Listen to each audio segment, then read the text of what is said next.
This is Oklahoma's own News on 6. And we begin tonight with breaking news out of Dallas as protests over recent police shootings turned violent. Now, this is the latest information that we have. Protesters were marching in downtown Dallas when shots began to be fired. One police officer was hit. One DART officer was hit. That's Dallas Area Rapid Transit officer. Two officers down. And there is one suspect in custody and one suspect still at large in the Dallas area tonight. You're looking at a live picture, obviously, from downtown Dallas, a dangerous night in downtown. This happened again after that protest on Commerce Street. And it has been a chaotic situation throughout the evening. You can see police officers behind their patrol vehicles taking cover. We've seen them behind trees. We've seen them behind light poles. We've seen them rushing toward the danger. We've also seen them getting people away from the danger tonight. One of the organizers of the march spoke about that shooting just minutes ago. We're towards the end of the protest when the shots start firing off, and it was I'm still kind of startled and shaken up because of, as you know, being in the front, it's almost like the gunshots were coming at us. And we're told that as those shots began to be fired, police were working to get the protesters out of the way and were rushing to a parking garage where they believed the shooter was. We don't know yet. One shooter, again, or one possible shooter taken into custody. And we want to make it clear, we don't know if these shooters had anything to do with the protests or if this was just completely unrelated, but a chaotic situation in the heart of downtown Dallas tonight. Witnesses there on the scene report hearing 30 to 40 gunshots during the height of that, and as we showed you on News on 6 at 9 on Tulsa CW, we showed you images of one of the police officers who had just been shot, and his fellow officers, several of them, were dragging him to safety. They put him in a patrol car and rushed him to the hospital tonight. Right, and once again, we don't know the condition on either of the officers who were shot this evening. We're told perhaps that one of the shooters was in the area of the Omni Hotel, which is just a few blocks from Dealey Plaza in downtown Dallas. So all of this is just happening right in the heart of Dallas. We were told earlier that police are starting to move some people out of the area because there were hundreds of people between the protesters and just people who were downtown. Hundreds of people in that area tonight. They're doing their best now to try to clear the scene and make some sense out of all the chaos that's going on down there. Very much a developing situation still tonight in downtown Dallas. We've seen news reporters and photographers ducking for cover. We've seen people who are participating in that march trying to get to safety. And they're really urging people to stay away from that area, as you mentioned, Terry, moving people away to safety. But then we look at these images and we continue to see officers behind their patrol cars. We see them in riot gear, that kind of thing, behind heavy vehicles, behind shields, trying to close in. It's the kind of thing that we're used to seeing in drills, and it is playing out in real time, in real life in downtown Dallas tonight.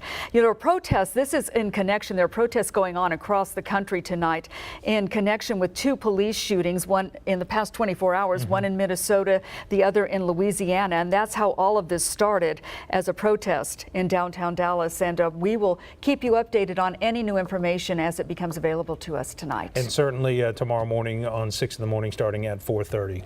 And now closer to home, police say a man killed himself in the parking lot of a hospital in Claremore this afternoon after a brief interaction with officers there. It happened at the Hillcrest Hospital on Blue Star Drive in Claremore. And News on 6 reporter Marty Casper is live with more on the investigation. Marty?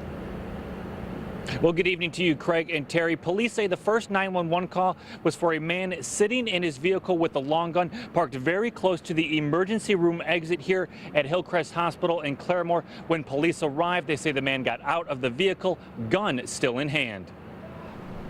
Just after 3:30 Thursday afternoon, someone called 911 to report a gentleman with a firearm here at the hospital outside the ER. Oklahoma Highway Patrol Trooper Dwight Durant says two Claremore officers and one OHP trooper rushed to the Hillcrest Hospital.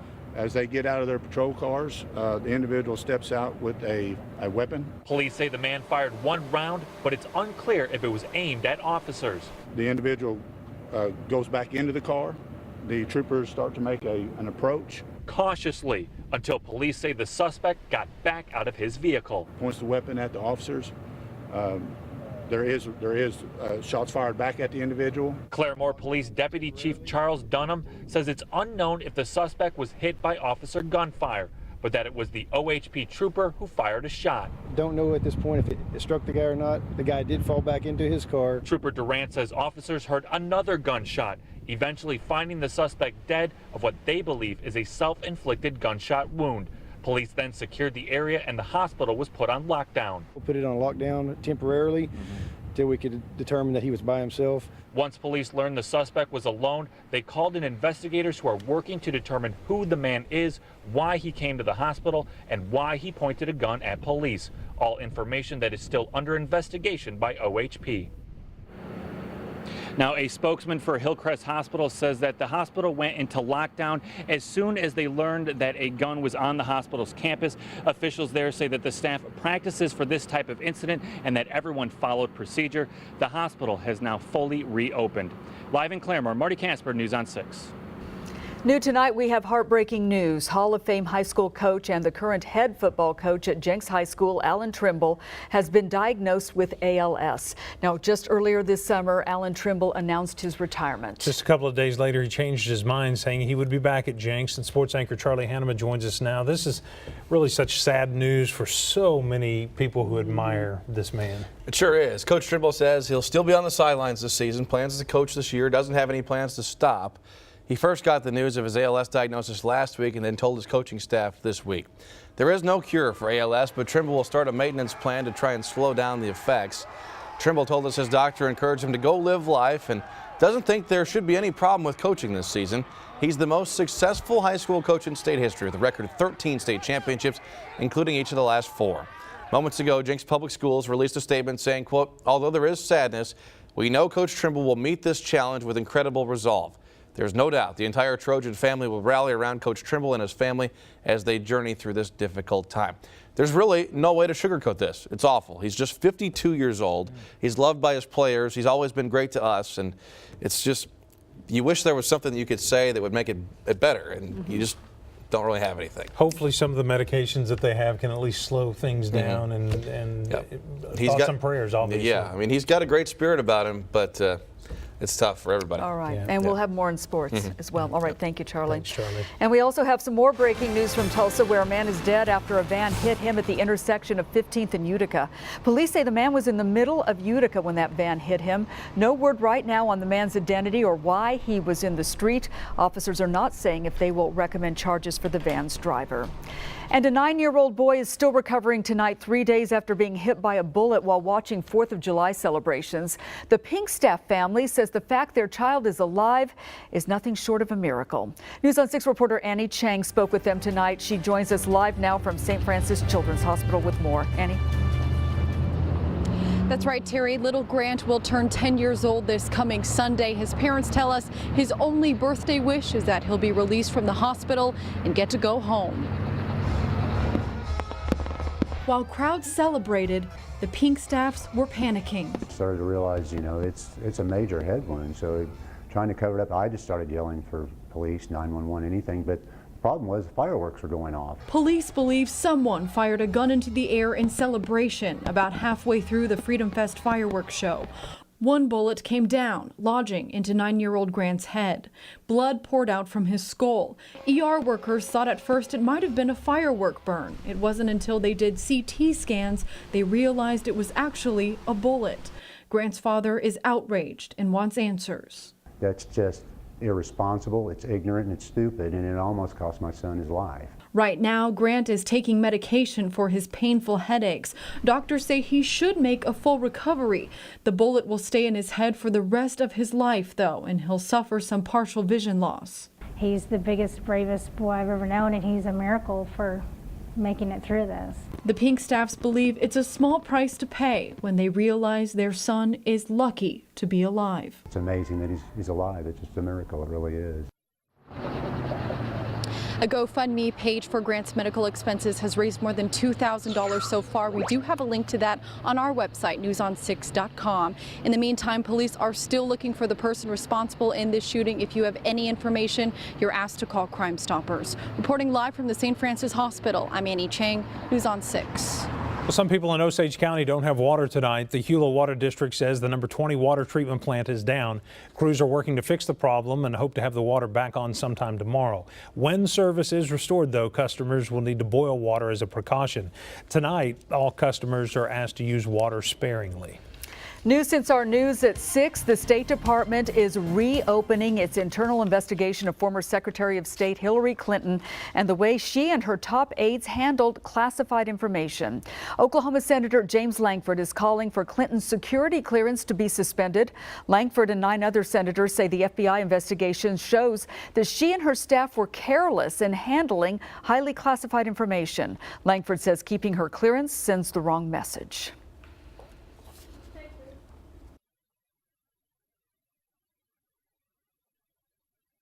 The statement, Lankford said that it seems there was a double standard at play here. The State Department suspended its internal review back in April to avoid interfering with the FBI inquiry. But once again, now the State Department is reopening its inquiry. A downtown loft project stalled for almost a decade is up and running with the help of a new developer. News on 6 reporter Tony Russell is live in downtown Tulsa tonight with the new details. Tony? Ross Group says it's going to pump in $6 million to the First Street lofts and get it ready for 22 new tenants. No doubt about it, downtown Tulsa is seeing a boom in redevelopment. For the past decade, the First Street Lofts project sat on the sidelines. The spaces above the ground floor at First in Detroit got new windows, infrastructure, and fire suppression upgrades. For the last year and a half, developers at Ross Group worked behind the scenes to take over the building from the previous developer and continue construction. There's a lot of excitement about downtown living, and what we want to do is capitalize on that excitement and offer more product for people that want to live downtown. Ross Group's Stephen Watts is going to bring 22 loft-style apartment units to the building. Once completed, tenants will get views of downtown, Blue Dome, and Brady districts. Watts says the top 2 floors will be converted into 2-story units. Hold the Ross Group standard to this project, and it's going to, be just a wonderful addition to downtown Tulsa. Ross Group is investing $6 million into the project. The 98-year-old hotel will be preserved by people wanting to call downtown Tulsa home. We think Tulsans are going to be excited about it too when they see the final product. Even when they see our renderings, I think our plan is exactly what Tulsans are looking for, so we're super excited to bring this project to completion. Tulsa's Development Authority originally loaned that developer back in 2007 about $1.63 million from Vision 2025 funding. Ross Group says it will repay that loan by 2024. The new First Street Lofts expected to be open by next summer. Reporting live in downtown Tulsa tonight, Tony Russell, News on 6. We continue to follow breaking news out of downtown Dallas tonight. Shots were fired during a Black Lives Matter rally. 2 Dallas police officers or law officers have been hit by gunfire. 1 suspect is in custody. We are gathering new information. We're going to bring it to you as quickly as we get it, so stick around. A dangerous night in downtown Dallas. Let's go right now to images from downtown. 2 police officers are injured right now, receiving gunshot wounds. This started as a peaceful protest down Commerce Street in downtown Dallas. We understand a Dallas police officer has been shot, as well as a Dallas area rapid transit officer who's been shot as well. And now we're getting word on some additional injuries. That's right. We're now being told that 7 other people were injured. We have a little bit more information on the condition of the officers. We're told one of the officers is being treated at Parkland Hospital. The other is being treated at Baylor Hospital. So no word of any fatalities yet. However, 2 law officers and 7 other people injured as dozens of shots ring out after this, what started as a peaceful protest. And we're told that all this erupted toward the end of that protest. The marchers say they were going down Commerce Street and they started hearing gunshots, and the situation has been in chaos. One reporter on the scene described it as a war zone with literally dozens and dozens of emergency vehicles, helicopters flying overhead, police trying to clear the scene. They had tactical gear out there. It has really been a situation there. We do have 1 suspect in custody, and KDFW reports that officers are negotiating with a 2nd suspect tonight. So the situation is still unfolding in downtown Dallas. And of course, we will have additional information as we get it. Now, the Oklahoma weather expert, Dick Farrow. And our weather has been pretty quiet through the day today. We had some early morning showers and into the early afternoon hours, and everything settled down. What we're watching now, though, is this activity that's trying to drop this way out of Kansas. Eureka, Kansas area. If you have any friends or relatives up there, they had a tornado went through there. There we have reports of damage. Don't know anything more than that, except there has been some damage up there. That storm is moving to the southeast. To get you oriented, here's the Oklahoma-Kansas state line. There's Coffeyville, Independence, Bartlesville. And again, that system is showing evidence of beginning to develop a little bit further to the west. In fact, there's a little bit of a convergence zone, if you will, back further west. We expect some additional development back there. We do not expect this activity to be severe when it reaches us. Right now, I've got it from Tulsa, just a little over 100 miles to Eureka, Kansas, as the crow flies, to give you an idea as to how far away that is. And you're going to be dropping to the southeast, so it could be impacting our more northern counties later tonight, but weakening as it does so. We're also watching another complex of storms in northwestern Kansas and also out in the Panhandle. All this activity generally working its way towards us. We've brought up the rain chances for the morning hours late tonight after 3 o'clock for the most part, 2, 3, 4 o'clock in the morning into about the 6, 7 o'clock time frame. And then after that, we'll be dealing with some redevelopment later in the day. So for tomorrow morning, most likely for the more northern counties, a little less likely further south for the early morning hours. Then late in the day, now this will be, I'm talking probably after dark tomorrow night, is when we'll see another round of showers and storms moving our way. So we have several more chances of rain over the course of the next 24 to 48 hours. There is a potential also for a few of those storms to be severe. This is primarily for the more northern areas for tomorrow evening and tomorrow night, depending on how that develops. But again, as you can see, it's a low to very low probability. Wind and hail would be the primary threat. Right now, temperatures have not cooled off much, still holding in the 80s. In fact, some folks are still in the low 90s, so not cooling off much with those gusty south winds. And as we go through the overnight hours, notice by 3 o'clock, showers and storms starting to move out of Kansas, dropping on down our way. They will not be at the intensity they are now, but still some lightning and thunder, potentially some gusty winds. Temperatures will be very warm out ahead of that, then that moves on through, so that by 7 a.m., it'll be dropping quickly on southward with some lingering showers. We'll get the benefit of some rain-cooled air, which will help at least for the morning hours, but notice we'll get some afternoon clearing, and that'll get us back into the 90s tomorrow afternoon.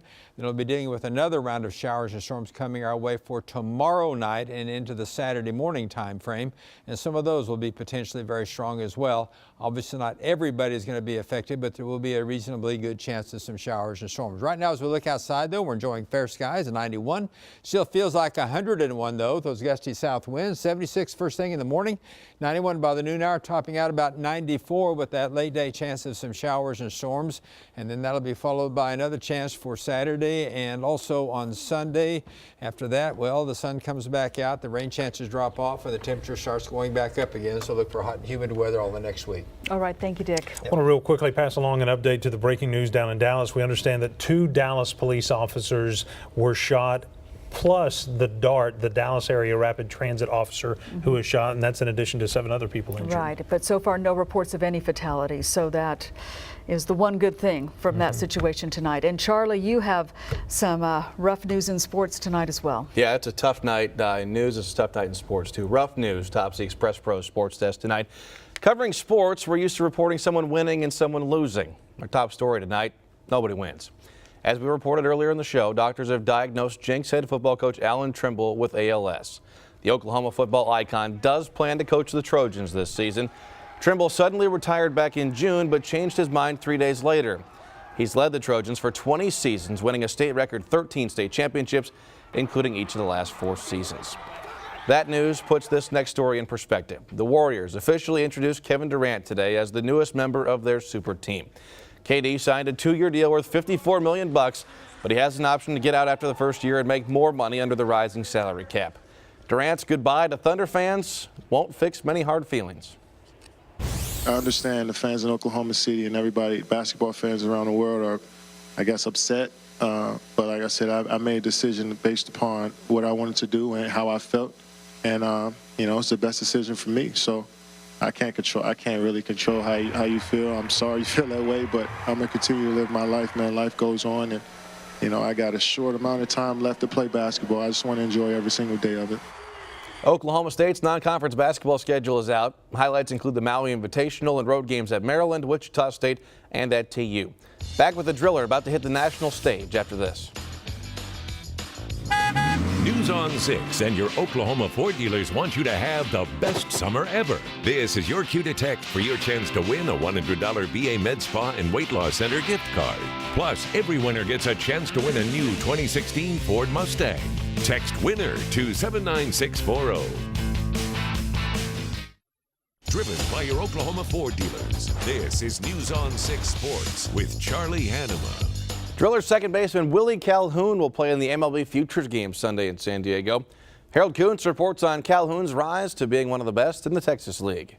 I'm not the biggest one on the field. I'm probably one of the smallest, so always been told my whole life like what I can and can't do. And baseball is one of the things that I couldn't do, everyone said, and I just used those words and really it really motivated me to do better on the field. Willie Calhoun is listed at 5'8", but this short player is producing like a power hitter recently for the Drillers. First in the league in RBIs, second in the league in home runs. I'm pretty much just slowing everything down and getting adjusted to AA. Seeing more pitches definitely helped me out a lot. It let me get deeper in the count, kind of just like a chess game at that point, and whoever won. Calhoun says his game isn't power hitting, but he certainly grew up like one. When he was young, his father put a bigger bat in his hand to swing with, and he says that helps with his game today. It would make me have faster hands, and that's what helped me my whole life. And using a bigger bat always gave me those fast hands in my wrist. He thinks it definitely paid off. He didn't know what it did for me at the time. That was the only bat that I had at the time, so I would always use a heavier bat, not knowing that it would just